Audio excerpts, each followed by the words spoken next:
말씀을 드리고 싶고요. 오늘은 이제 44번째 시간인데요. 이제 20장 내용으로 좀 들어가서 같이 말씀을 나누겠습니다. 오늘은 이제 바울이 에베소 교회에 한 마지막 권면의 말씀이 좀 길게 나옵니다. 그래서 성경 구절이 좀 많지만 같이 좀 읽어보고 그 다음에 그 가운데 그 여러 가지 메시지들이 있습니다. 그래서 그 중에 조금씩 구분을 해가지고 몇몇 가지를 오늘 같이 그 중에 한 부분입니다. 사실은 같이 말씀을 좀 나누도록 하겠습니다. 그리고 뭐 개중에 나온 의견 중에는 이렇게 열심히 말씀 준비를 했는데 우리가 시험도 한번 봐야 되는 거 아니냐 이런 아이디어가 훌륭하게 나와줬습니다. 그래서 네. 제가 공부를 해보니까 시험 없는 수업은 안고 없는 찐빵이에요. 머리에 남지를 않더라고요. 어떻게 시험을 볼지를 제가 고민을 좀 하도록 하겠습니다.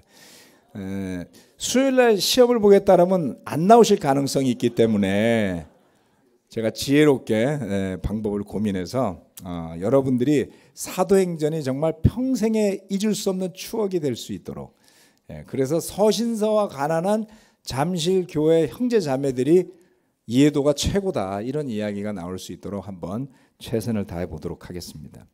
강사만 명강사면 뭐하나요? 학생들도 명품 학생들이 되어야 되지 않겠습니까?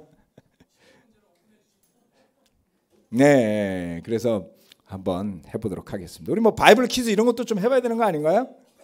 그래서 사도행전 퀴즈 대회를 열 수도 있습니다. 그래서 여러 가지 이제 내용들이 있는데요. 뭐 여러분의 생각보다는 좀 쉽게 출제될 가능성이 있다. 이런 걸 염두에 두시고 오늘부터는 좀 진짜 할 거야. 왜요? 네. 상도 당연히 있죠. 네, 당연히 상을 걸어야 되지 않을까요? 그래서 시험의 시점도 고민 중에 있습니다. 그래서 방법을 여러 가지로 생각을 해서 진부하지 않은 시험이 될 수 있도록 그렇게 할 예정입니다. 술렁이는 분위기. 오늘은 왠지 좀 더 집중할 것 같은. 원래 워낙 여러분들이 집중하고 계시지만 오늘의 피로가 그 한순간에 싹 날아가는 느낌 아닌가요? 네. 20장 13절에 보면 바울 일행이 이제 드로아에서 지난 시간에 드로아에서 유두구가 떨어져 죽었다가 다시 살아난 것을 말씀을 드렸습니다. 이제 거기에서 이제 여정을 이어서 결국 이제 예루살렘으로 가게 되는 여정의 이제 시작점인데요. 드로아에서 바울은 밀레도라는 곳으로 가는데 바울은 그 아소라는 도시를 향해서 걸어갑니다. 여기 앞에 나오는 지도를 좀 보시면, 자 여기 지도를 보시면 오늘 바울은 이 드로아라는 곳에서 아소가 여기 떨어져 있죠. 여기 한 48km 정도 떨어져 있대요. 네, 여기에서 결국 미둘레네라는 요 섬, 그 다음에 기오, 반모, 사모 이렇게 옮겨갑니다. 이렇게 지금 여기가 이동 과정인 거예요. 네, 그래서 이게 아소라는 도시까지는 바울이 걸어간다라고 나와 있습니다. 조금 지금 말씀을 보시면,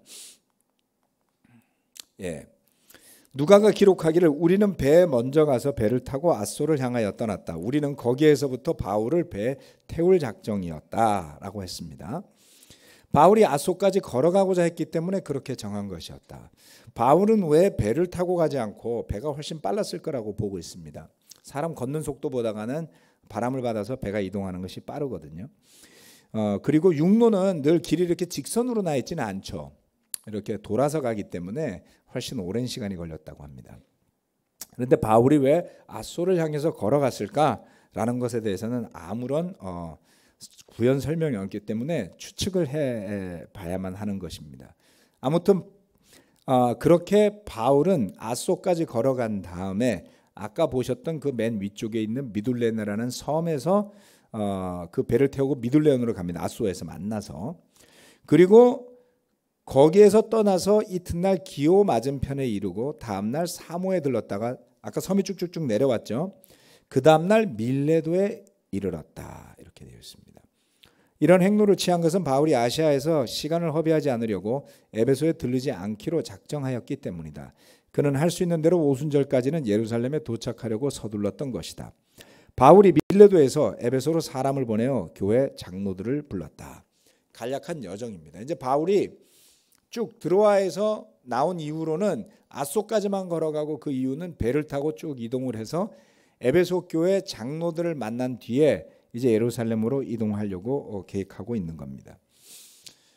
그 여정을 간략하게만 설명을 드렸고요. 그 다음엔 이제 본격적인 에베소 장로들과 만나서 나누는 말씀이 나옵니다. 이것은 같이 한번 읽어보도록 하겠습니다. 20장 18절로부터 21절까지의 말씀입니다. 같이 읽어볼까요?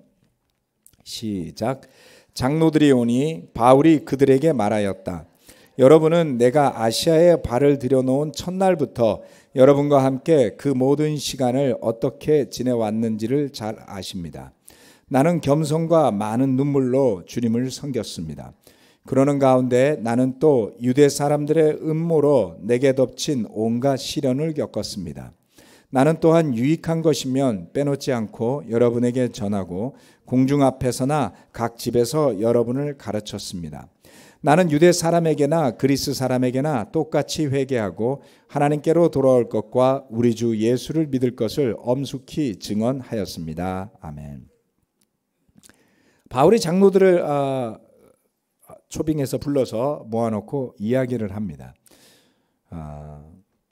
이 구절들은 바울이 어떤 마음과 어떠한 태도로 복음을 전했는지를 잘 설명하고 있기 때문에 그것을 좀 엿볼 수 있는 구절들입니다. 바울의 사역은 주로 이방의 도시에 가서 복음을 전하고 그리고 또 다른 도시로 이동하면서 복음을 전하고 그 도시에 또 교회를 세우면 또 이동하고 또 이동하고 또 이동하는 형태의 사역을 했죠. 그런데 그러한 사역에는 두 가지의 장애가 있었습니다. 그 중에 하나는 바울이 여기에서 설명하기를 유대 사람들의 음모로 19절에 내게 덮친 온갖 시련을 겪었습니다.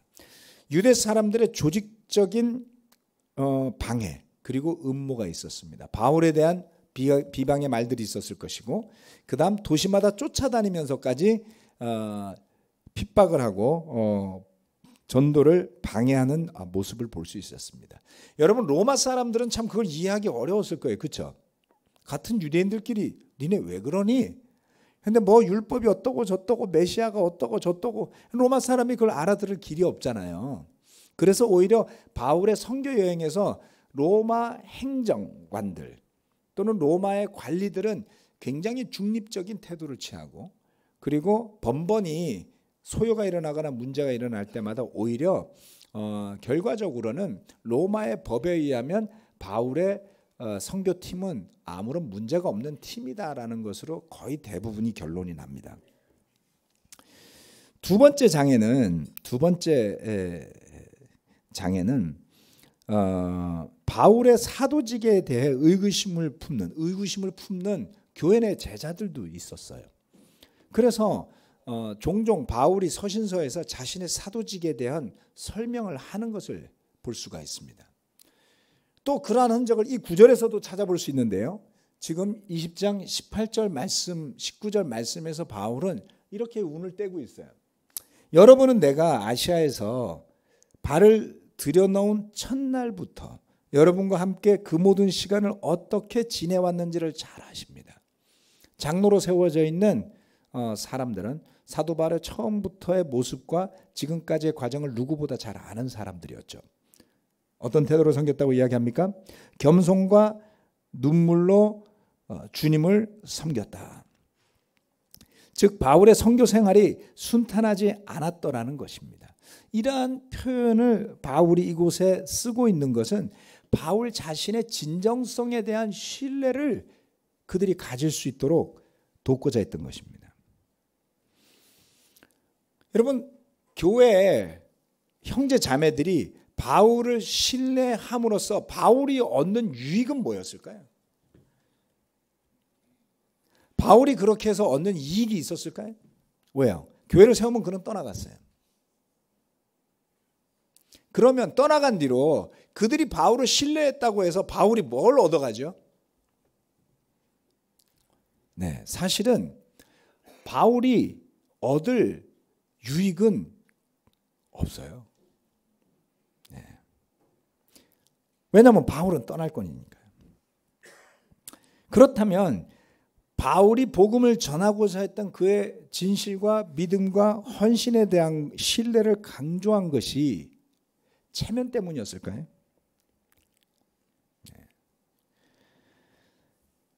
그것은 그 복음을 들은 교회들이 그 복음에서 벗어나지 않기 위해서 아주 중요했던 것이었기 때문에 바울은 그것을 강조했던 겁니다. 잘 생각해 보면 우리가 이것을 이해할 수 있어요. 왜요? 종종 우리 제자들 가운데 불필요한 의구심이나 그것을 자극하는 뒷소문에 관심을 두는 분들이 있습니다. 직접 확인하고 물어보면 될 것을 그렇게 하지 않고 자꾸 의구심을 불려가고 키워가시는 분들이 있어요. 그래서 어떤 유익을 얻을까요?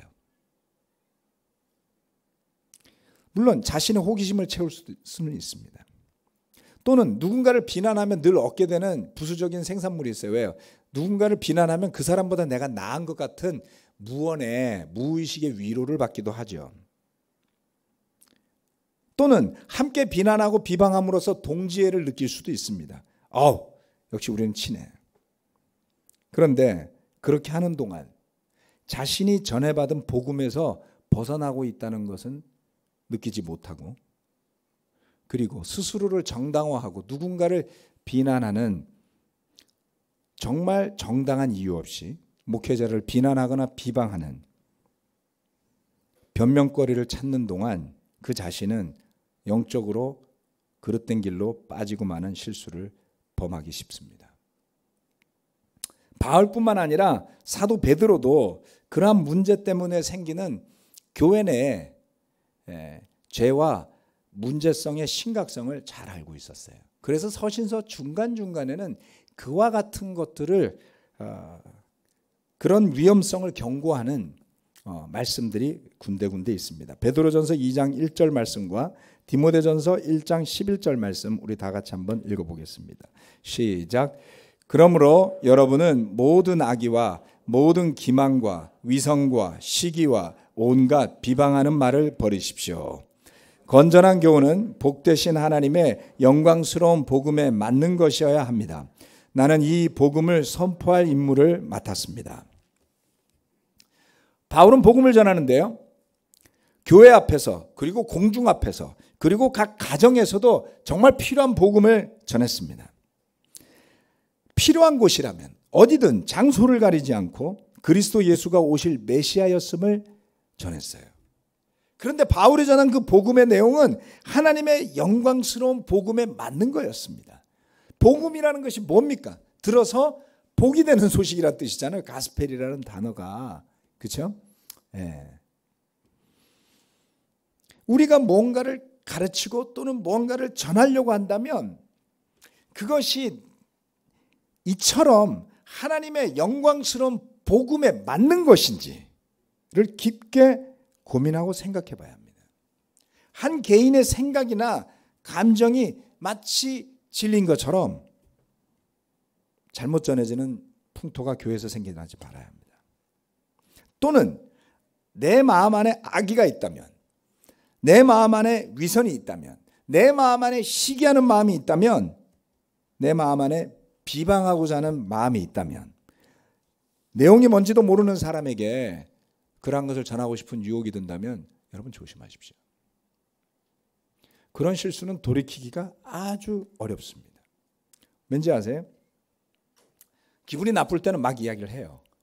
그러고 나서 본인은 기분이 좋아지면 잊어버려요.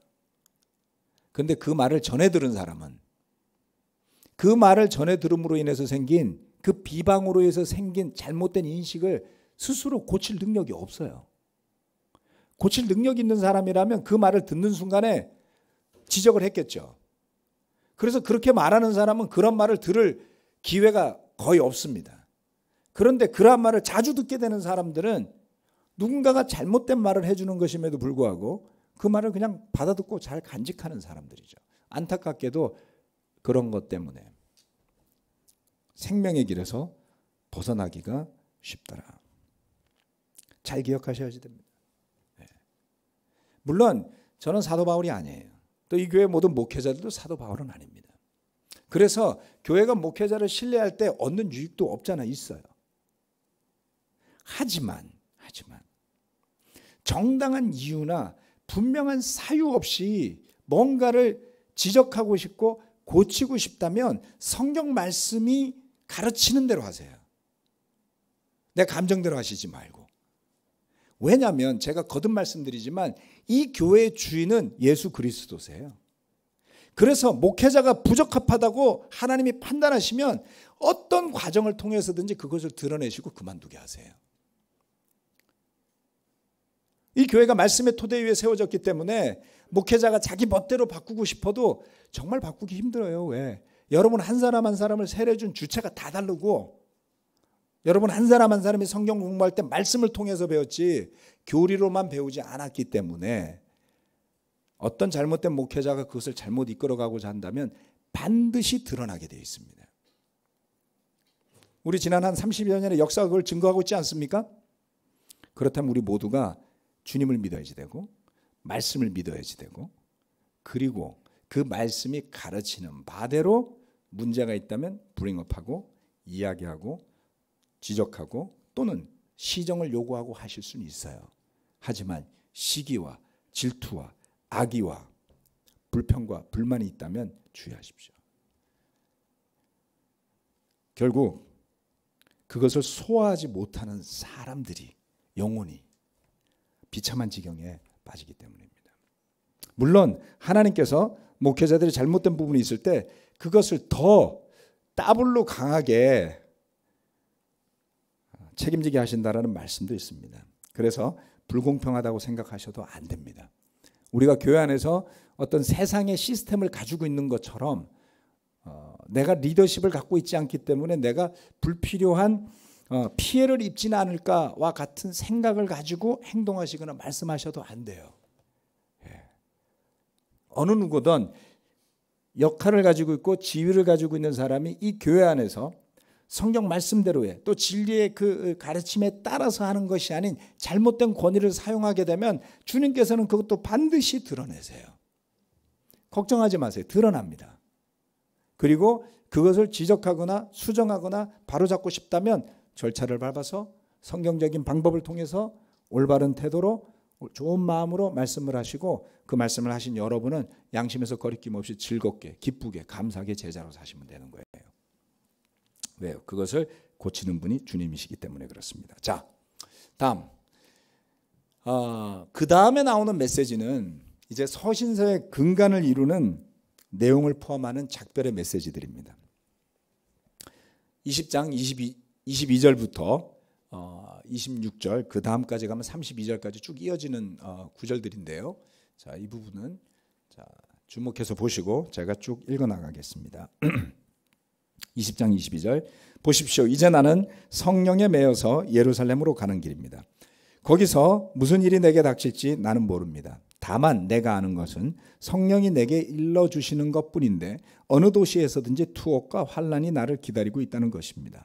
그러나 내가 나의 달려갈 길을 다 달리고 주 예수께 받은 사명 곧 하나님의 은혜의 복음을 증언하는 일을 다하기만 하면 나는 내 목숨이 조금도 아깝지 않습니다. 나는 여러분 가운데로 들어가서 그 나라를 선포하였습니다. 그런데 이제 나는 여러분 모두가 내 얼굴을 다시는 보지 못하리라는 것을 알고 있습니다. 그러므로 나는 오늘 여러분에게 엄숙하게 증언합니다. 여러분 가운데서 누가 구원을 받지 못하는 일이 있더라도 내게는 아무런 책임이 없습니다. 27절 그것은 내가 주저하지 않고 여러분에게 하나님의 모든 경륜을 전해 주었기 때문입니다. 여러분은 자기 자신을 잘 살피고 양떼를 잘 보살피십시오. 성령이 여러분을 양떼 가운데 감독으로 세우셔서 하나님께서 자기 아들의 피로 사신 교회를 돌보게 하셨습니다. 내가 떠난 뒤에 사나운 이리들이 여러분 가운데로 들어와서 양떼를 마구 헤아리라는 것을 나는 압니다. 바로 여러분 가운데서도 제자들을 이탈시켜서 자기를 따르게 하려고 어그러진 것을 말하는 사람들이 나타날 것입니다. 그러므로 여러분은 깨어 있어서 내가 3년 동안 밤낮 쉬지 않고 각 사람을 눈물로 훈계하던 것을 기억하십시오.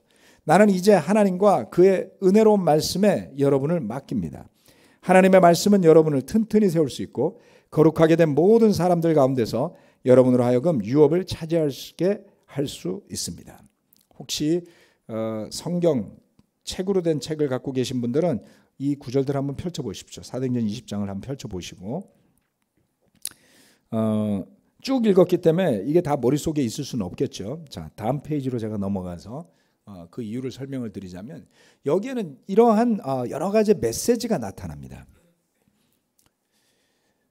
그 중에 첫 번째로 꼽을 수 있는 것은 바울이 24절에서 뭐라고 표현했냐면 주 예수께 받은 사명이라고 표현하면서 하나님의 은혜의 복음을 전하는 일이라고 했어요. 하나님의 은혜라는 단어가 눈에 띕니다. 32절 말씀에서도 하나님과 그의 은혜로운 말씀에 여러분을 맡깁니다. 자, 하나님의 은혜라는 단어가 나오고요. 그 다음 25절 말씀에 보면 하나님의 나라라는 단어가 나옵니다. 하나님의 나라, 하나님의 왕국. 그 다음 27절 말씀에 보면 하나님의 경륜이라는 단어가 나옵니다. 경륜이라는 단어는 사실 조금 경륜이라는 것은 해석하기 좀 어렵습니다만은 이것을 다른 버전을 보시면 하나님의 계획 또는 하나님의 목적 이런 단어로 풀이됩니다. 그래서 경륜, 계획, 목적 즉 하나님의 뜻이죠. 27절에 나옵니다. 또한 28절에는 그리스도의 구속의 피라는 표현이 나옵니다. 21절 말씀에 가면 회개와 믿음에 대한 것이 나오고요. 그 다음 28절 32절은 하나님의 교회라는 것이 나옵니다. 23절 24절 말씀에 가면 고난의 불가피성을 이야기하고요. 자신 앞에 기다리고 있는 것이 투옥과 고난이라는 것을 바울은 알고 그 길을 이제 갈 준비를 하고 있습니다. 즉 이 여정의 마지막이 투옥이었던 거죠. 그리고 그 투옥의 마지막은 순교입니다. 바울에게 남아있는 시간은 7년 정도 남아있는데요. 그렇게 생각하면 좀 우울하지 않나요, 여러분? 여러분 남은 7년 동안 감옥에서 살다가 마지막에 순교당할 운명이에요. 그리고 예루살렘 가는 겁니다. 그걸 염두에 두시고 볼 필요가 있습니다. 그 다음 거짓 교사의 위험을 이야기하고 있습니다. 깨어 있어야 한다고 28절 31절 가르치고 있습니다. 그 다음 경주를 해야 된다. 달려야 한다. 이렇게 이야기합니다. 나의 달려갈 길을 다 달리고 라고 그런 표현을 했습니다. 이러한 여러 가지 중에 이것을 지금 오늘은 다 이야기하지 않고요. 그 중에 몇몇 가지만 선택할 건데요. 특별히 많이들 이야기하고 한국의 교회들은 아주 일반화된 개념 중에 하나인 하나님의 은혜에 대한 말씀을 오늘 나누도록 하겠습니다. 하나님의 은혜라는 단어는 잠깐만요. 이게 한꺼번에 다 내려가죠. 자, 하나님의 은혜의 복음이라는 말이 나오는데 여러분 하나님의 은혜라는 단어 많이 쓰지 않나요? 그렇죠? 예. 그러면 바울이 이처럼 복음 앞에 하나님의 은혜의 복음이라는 단어를 왜 붙였을까? 라고 생각해 봐야 합니다.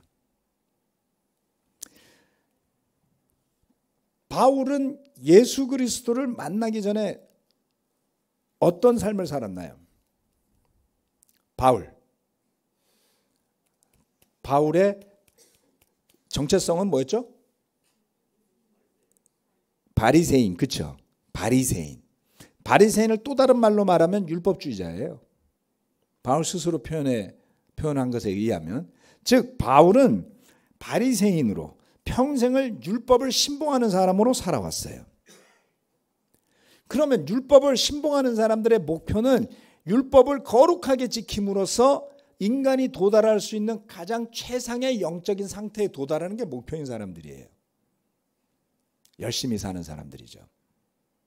그런데 그처럼 율법주의자로 살아왔던 바울이 예수 그리스도를 만날 때에 이전에는 느껴보지 못한 그 뭔가를 느끼게 돼요.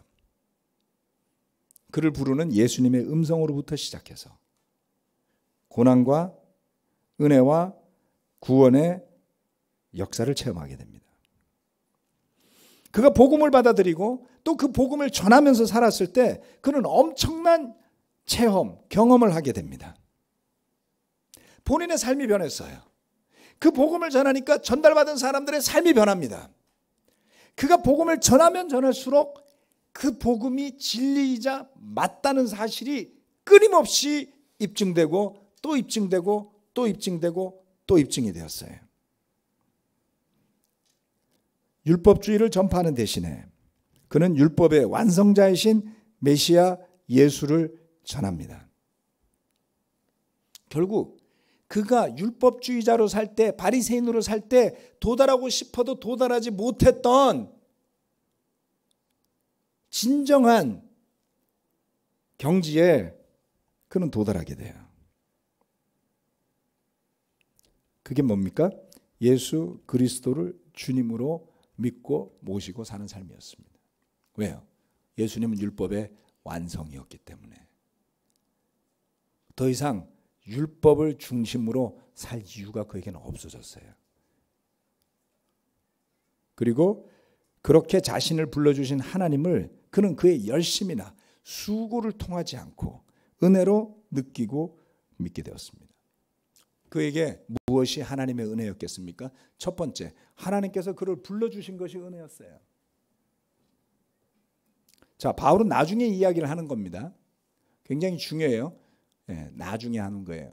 은혜를 체험하고 나서 은혜를 이야기하는 겁니다. 머리에서 나오는 게 아닙니다.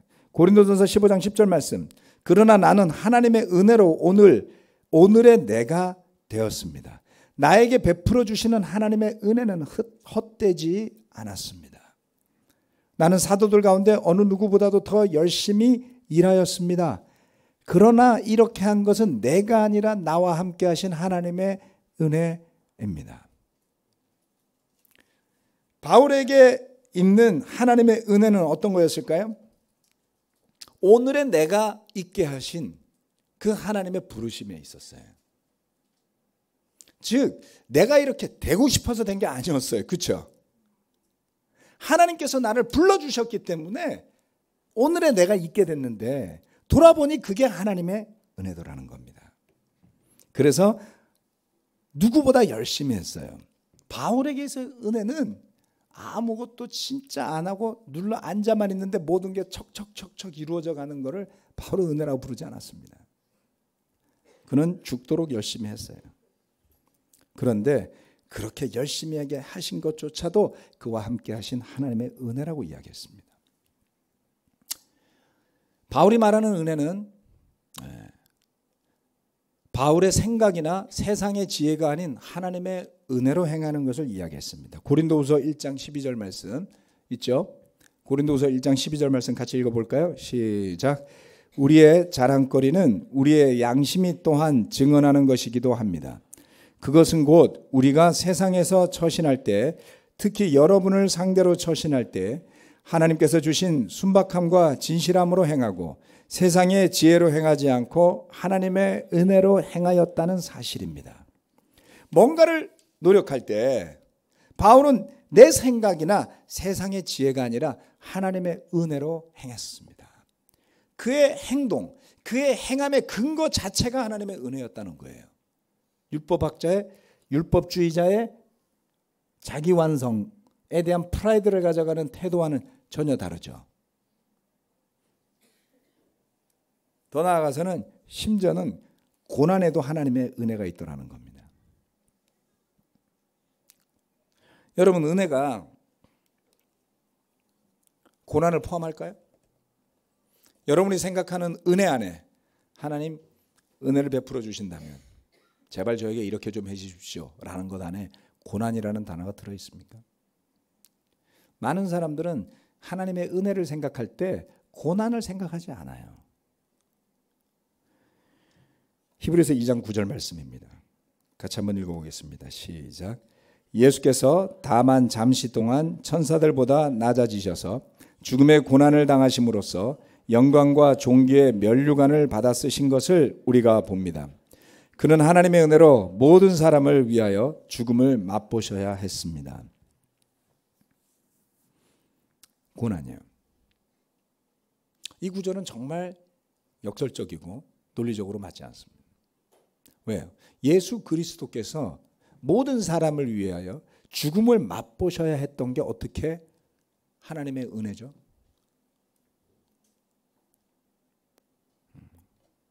그렇죠? 고통스러운 삶의 순간에 내가 견뎌내기 어려울 것만 같은 시련이 닥쳐왔을 때 많은 사람이 이를 악물고 인내해야 된다고 생각해요. 물론 포기하는 사람들도 있지만 예수님을 믿으니까 대부분의 형제 자매들이 때로는 이게 핍박이 아닐까, 박해가 아닐까, 또는 시련이 아닐까? 그렇다면 내가 인내해야지 라고들은 생각을 해요. 그런데 때로는 그처럼 고통의 시간이 하나님의 은혜로 주어졌다는 것을 깨달을 수 있다면 그만한 복이 있을 수가 없습니다.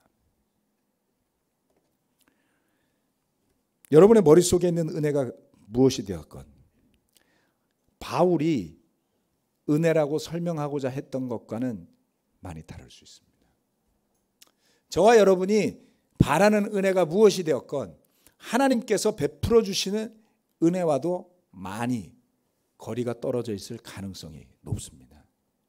왜 우리가 더 말씀을 깊게 묵상하고 살펴봐야 하겠습니까? 하나님의 모습을, 하나님의 가르침을, 그 예수님의 모습을 말씀을 통해 더 깊게 들어가서 알지 못한다면, 깨닫지 못하고 내 생각대로만 하나님을 바라보고 내 생각대로만 은혜를 생각하고 내 생각대로만 교회를 보고 평가하게 되는 거예요. 그게 얼마나 어리석은 일일까요? 바울은 이 메시지 안에서 이렇게 하겠습니다. 자신이 알고 있는 모든 것을 다 가르쳤다 그랬어요. 정말 그랬던 것 같습니다. 그런데 바울이 하는 모든 것이라는 것은 정말 대단한 것이죠. 그는 구약 성경에 완전히 능통한 사람이었어요. 그리고 그가 능통했던 그 구약 성경에 대한 지식과 해박한 그 경험들이 성령님과 만나서 완결되어졌던 거예요. 성령의 인도하신 가운데. 그리고 그것이 이방인들을 위한 사역을 하면서 수없이 많은 기적을 행하고 수많은 사람들에게 복음을 전하고 수없이 많은 교회를 세우면서 완전히 테스트되어지고 확립되어진 것들이 이 서신서와 성경 말씀 안에 기록되어 있는 겁니다. 우리는 그만큼을 알고 보고 있는 걸까요? 아니면 내 자신의 아주 일천한 경험, 지식을 바탕으로 이런 걸 거야 라고 추측하거나 때로는 고집스럽게 교회는 이래야 돼 라고 생각하는 걸까요? 가장 무서운 게 용감하고 무식한 거예요. 진리에 대해서 우리가 성경을 얼마나 압니까? 우리가 얼마만한 경험을 해봤습니까? 우리가 얼마만한 체험을 해봤습니까? 그런데 그러한 것으로 교회를 판단하러 들면 100이면 100 다 실패하고 엎어지고 무너집니다.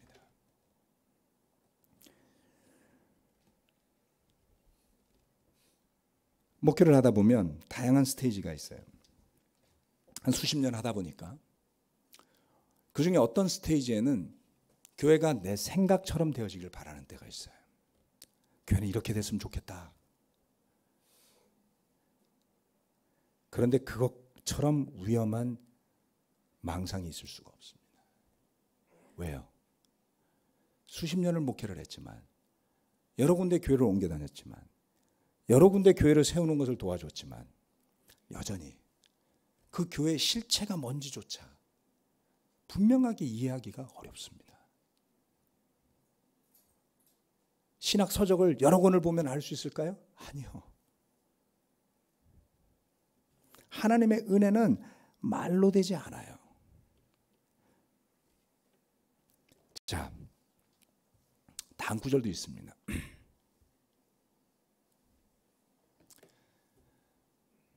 하나님의 은혜는 굉장히 무조건적이고 막 주는 거라 해야 되는데 성경 말씀에서 뭐라고 이야기합니까? 하나님의 은혜에서 떨어져 나가는 사람도 있다는 거예요. 그게 무슨 은혜죠? 우리가 생각하는 은혜와 하나님이 주시는 은혜에 때때로 갭이 생기는 이유가 여기에 있습니다. 히브리서 12장 15절 말씀에서는 바울이 이렇게 이야기했어요. 하나님의 은혜에서 떨어져 나가는 사람이 없도록 아무도 없도록 주의하십시오.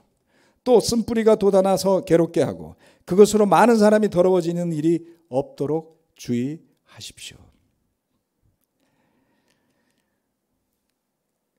때로는 우리가 연약해서 때로는 많은 사람들이 불안하니까 신학자들이 당신 구원받았으니까 걱정 말라고 굳건하게 믿으라고 그렇게 말해주는 게 꼭 틀린 게 아닐 수도 있습니다. 그러나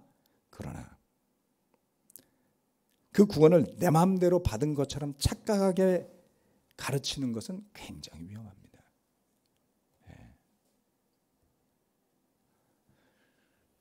하나님의 은혜에서 떨어져 나가는 사람도 있더라. 내가 생각하는 은혜는 그런 거 아니에요. 그런데 성경이 말하는 은혜는 그렇습니다. 우리는 그것을 받아들여야 돼요. 마지막으로 하나님의 은혜를 방종거리로 만드는 사람들도 있습니다. 은혜를 잘못 생각하면 방종이 되죠. 바울이 로마서 6장 1절 말씀 2절 말씀에 그렇게 얘기하지 않습니까? 여러분, 죄가 많은 곳에 은혜가 넘친다고 죄를 더 지어야 되겠습니까? 그래서는 안 됩니다. 바울인들 은혜를 이야기할 때 사람들이 방종에 빠질 수 있다는 것을 몰랐겠어요? 그러나 은혜를 방종으로 만드는 사람들에게 그러한 경고와 주의를 일깨우는 말씀이 귀에 들어가질 않아요. 유다서 1장 3절로 4절 말씀 같이 한번 읽어보겠습니다. 시작.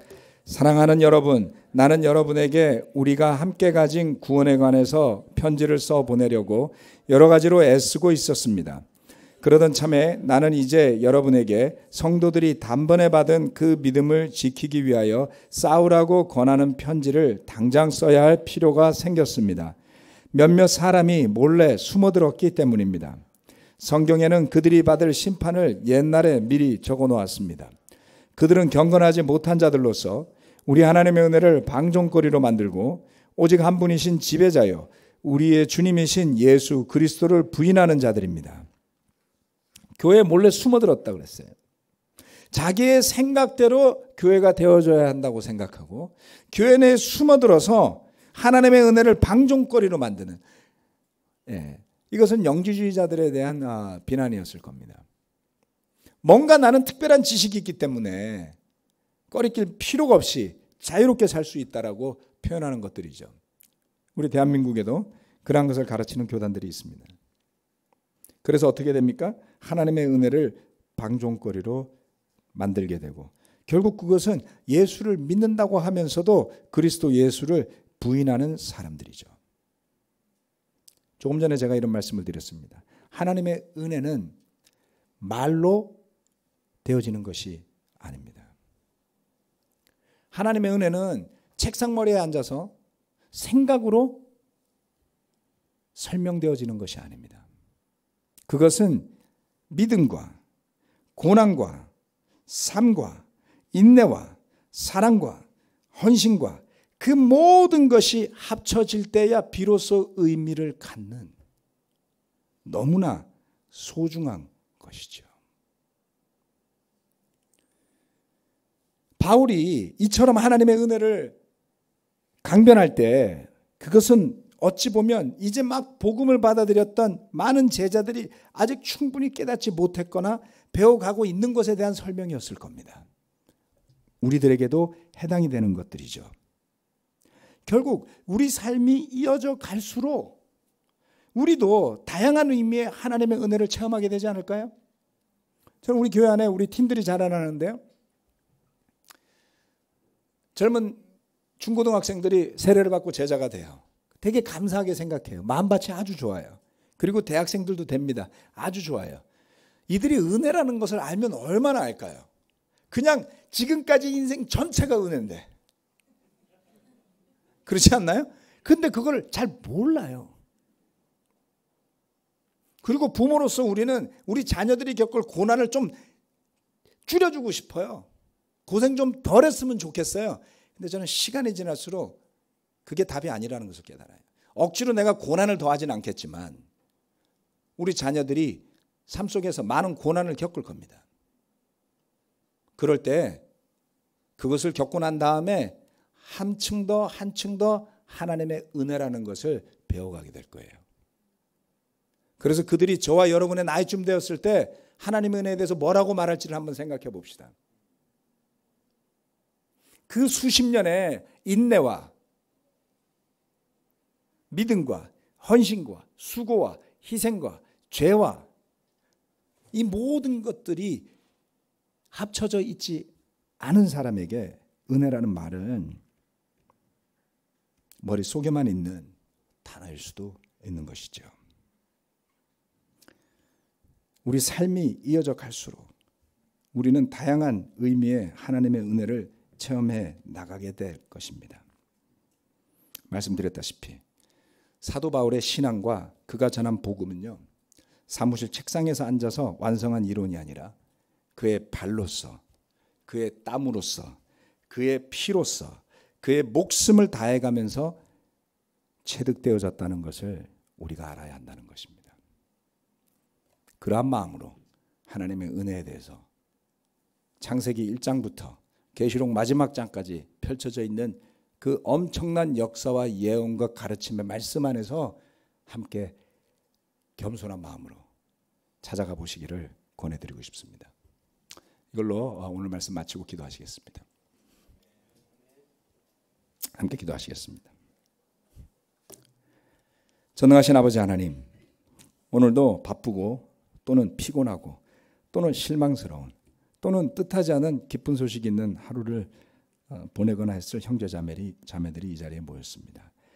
우리가 한 목소리로 주님의 이름을 찬양하고 우리 삶에 일어나는 크고 작은 일들을 통해 하나님의 인도하심을 느낄 때 그 순간 온전히 우리의 마음이 주님을 향해 초점을 맞추고 있을 때 은혜를 느끼는 때가 있습니다.